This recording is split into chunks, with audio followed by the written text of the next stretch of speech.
অজুতে আমাদের যে সমস্ত ভুল ত্রুটিগুলো সচরাচর হয়ে থাকে সে বিষয়ে সামান্য কিছু কথা আর্জ করার এরাদা রাখি। ওমা তৌফিক ইল্লা বিল্লাহ।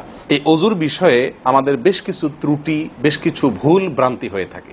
অজুর যে ভুলগুলো হয়তো আপনিও করেন, আমরাও করছি প্রতিনিয়ত, কিন্তু জানি না। তো সেগুলো নিয়ে আমরা সংক্ষেপে আলোচনা করব। নবী সাল্লাল্লাহু আলাইহি ওয়াসাল্লাম বুখারী মুসলিমের হাদিসে আসছে, তিনি বলেছেন, লা তুকবালু সালাতুন বিগাইরি তাহুরিন, পবিত্রতা ছাড়া কোনো সালাত কবুল হবে না। কোনো সালাত আল্লাহর কাছে অ্যাকসেপ্টেড, গ্রহণযোগ্য হবে না কি ছাড়া? তাহারাত ছাড়া, অজু ছাড়া।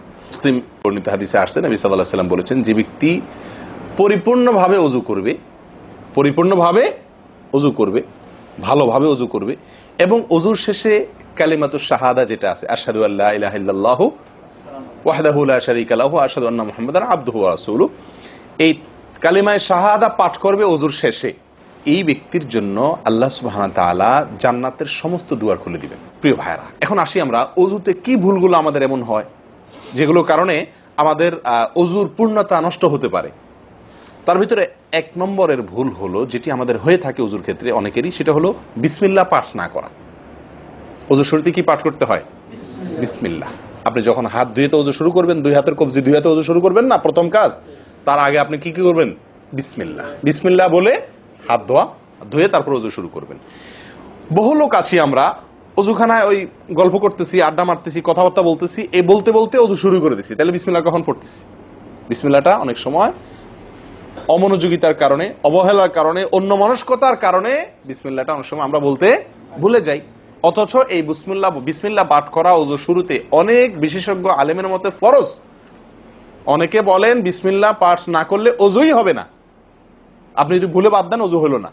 যদিও সংখ্যাগরিষ্ঠ ওলামাদের মতে এটা না, তাদের মতে বিসমিল্লাহ পাঠ করা এটা অজুর সুন্নাহ। এটা হলো অজুর কি? সুন্নাহ। এটা আপনি যদি বিসমিল্লাহ বলে যদি অজু শুরু করেন, তাহলে অজুটার ভিতরে পূর্ণাঙ্গতা আসলো। দ্বিতীয় যে ভুলটি হয় ভাই, 100-তে 99 জনের বলবো, তার চেয়ে বেশি হতে পারে, হাজারের ভিতরে 10 জন মানুষের হয় কিনা আমার সন্দেহ আছে এই কাজটা সঠিকভাবে করতে পারি না। সেটা হলো অজুর সময় মিসওয়াক করা। অজুর সময় কি করা ভাই? মিসওয়াক করা।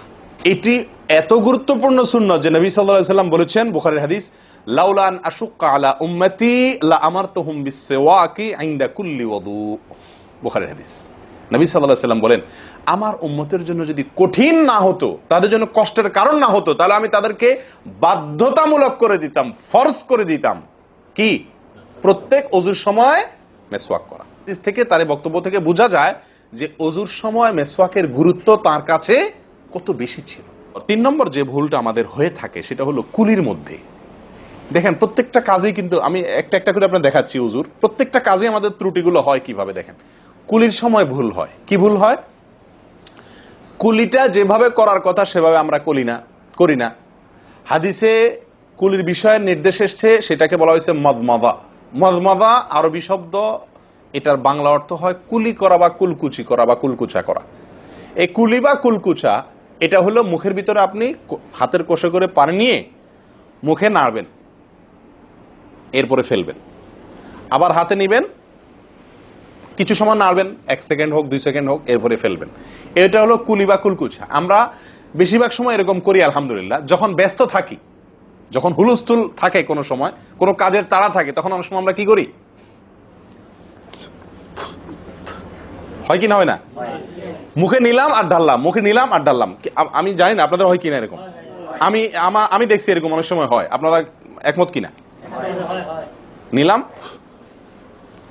মানে ব্যস্ততার কারণে, হয়তো জামাত শেষ হয়ে যাচ্ছে বা অন্য কোনো কারণ আছে, অথবা দেরিতে আসছি, তো তখন মুখের ভিতর নেওয়াও আর ফেলাও, এতে কলি হবে না।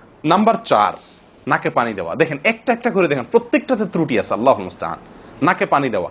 নাকে পানি দেওয়ার যে নির্দেশ আসছে হাদিসে, এটাকে বলা হয় ইস্তেনশাক।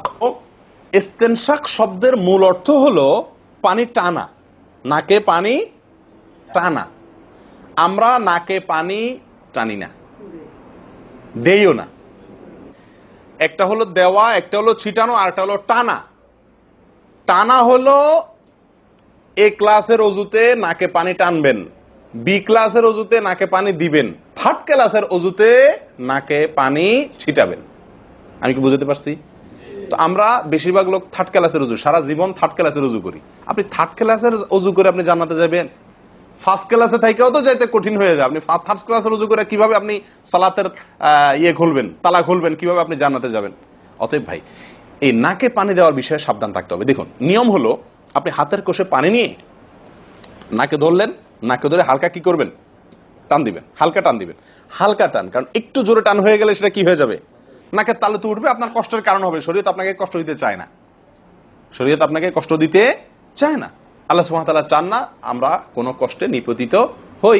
অতএব আমি এমন জোরে টান দেবো না যে নাকের তালু তোড়ে, কিন্তু হালকা একটু টান দেবো, যাতে করে অন্তত সামান্য একটু ভেতরে পানিটা যায়। নাকে পানি দেওয়ার উদ্দেশ্য আর কুলি করার উদ্দেশ্য এক। নাকে পানি দেওয়ার উদ্দেশ্য হলো নাকের ভেতরের যে ময়লাগুলা, ধারে কাছে যে ময়লাগুলো আছে, এগুলো যেন পরিষ্কার হয়ে যায়। আল্লাহর দরবারে দাঁড়াবো পরিচ্ছন্ন হয়ে, পবিত্র হয়ে। হ্যাঁ, এই জন্য নাকে পানি দেওয়ার নির্দেশ আছে। এখন আপনি যদি নাকে পানি কোষ নিয়ে ধরে একটু হালকা টান দেন, তাহলে ভিতরে কিছুটা পানি যাবে কি যাবে না? এটা আপনাকে করতে হবে। নাম্বার 2, এটা যদি আপনি করতে কষ্ট হয়, টান দিলে, আপনি আস্তে টান দিলেও উপরে উঠে যায়, তো দরকার নেই। তাহলে আপনি কি করেন? নাকে পানি দেন। নাকে পানি কিভাবে দিবেন? নাকটাকে অন্তত পানির মধ্যে কি করে রাখেন? চুবাই রাখেন। 1 সেকেন্ড চুবাই রাখেন, কিছু দূর পানি যাবে কিনা। আমি কি বুঝাতে পারছি? আমরা অনেকে, বিশেষ করে আমি দেখছি ওযু করার সময় নাকে পানি ছিটান। কিভাবে পানি ছিটান? ওই যে কষে করে পানি নিয়ে, লক্ষ্য করছেন আপনারা? এভাবে নিয়ে এরকম মারে পানিটা, এরকম মারলে সেটা কি হলো? ছিটানো হলো। হাদিসে যে ইস্তেনশাকের কথা বলা হয়েছে সেটা হলো না।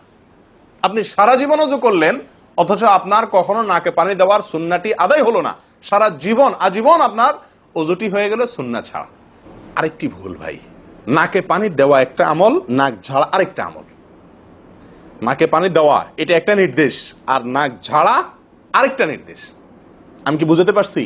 কুলি করা একটা আমল, হাত ধোয়া একটা আমল, হাতের কবজি পর্যন্ত 2 হাতের বিসমিল্লাহ বলা, তারপর তো এটা আছেই। এরপরে মেসওয়াক করা একটা আমল, কুলি করা আরেকটা সুন্নাহ, কুলির পরে নাকে পানি দেওয়া বা নাক দিয়া পানি টানা আরেকটা আমল, এরপরে নাক ঝাড়া আরেকটা আমল।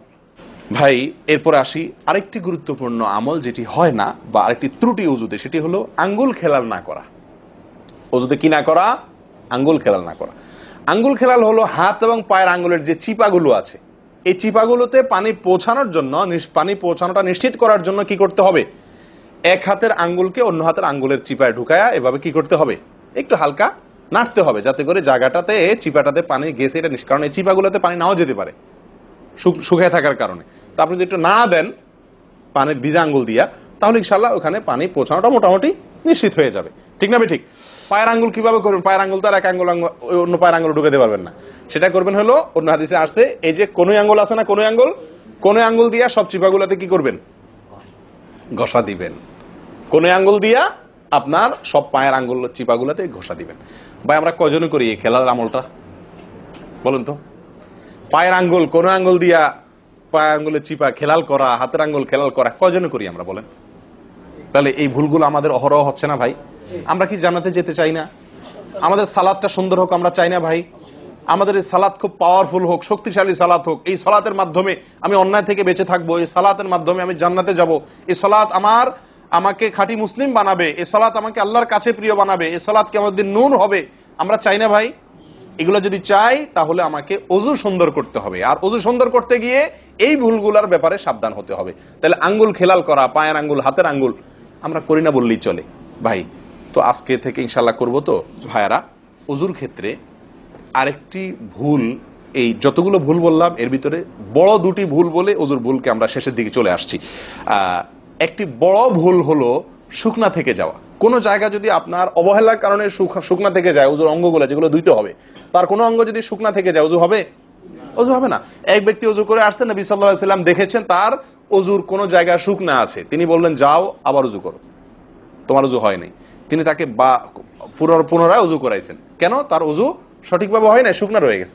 অনেক সময় দেখা যায় আমাদের অনেক ভাই ওযু করেন, ওযু করলে বেশ কিছু জায়গা, বিশেষ করে যে কোনই জায়গাটা, এই জায়গাটা দেখা যায় শুকনা থাকে। এই যে কানের লতির এই যে জায়গাটা, এখানে দেখা যায় একটু কি থাকে? শুকনা থাকে। কপালের দিকে দেখা যায় শুকনা থাকে। এই জায়গাগুলো অনেক সময় দেখা যায়, বহু লোককে দেখা যায় ওযু করে আসছে, এখানে শুকনা, এখানে শুকনা, পায়ের গোড়ালি, গিরা, এই জায়গাগুলোতে শুকনা। কারণ হলো ওই যে অবহেলা করে অজু করছে, কোন রকম অজু করছে, অজুটা যেভাবে করা দরকার সেভাবে করে নাই। ভাই এই জিনিসটা আপনার লক্ষ্য করা দরকার কি দরকার না? অজুই হবে না। এই যে ভুলগুলো বললাম এগুলা হলে আপনার অজু হয়ে যাবে, কাগজে কলমে অজু হয়ে যাবে। কিন্তু এখনকার যে ভুলটা বললাম, যদি শুকনা না থাইকা যা আল্লাহ মাফ করেন, তাহলে কাগজে কলমে অজু হবে না, কাগজে কলমেও কি হবে না? অজু হবে না। এত জঘন্য। সাবধান থাকার দরকার কি দরকার না?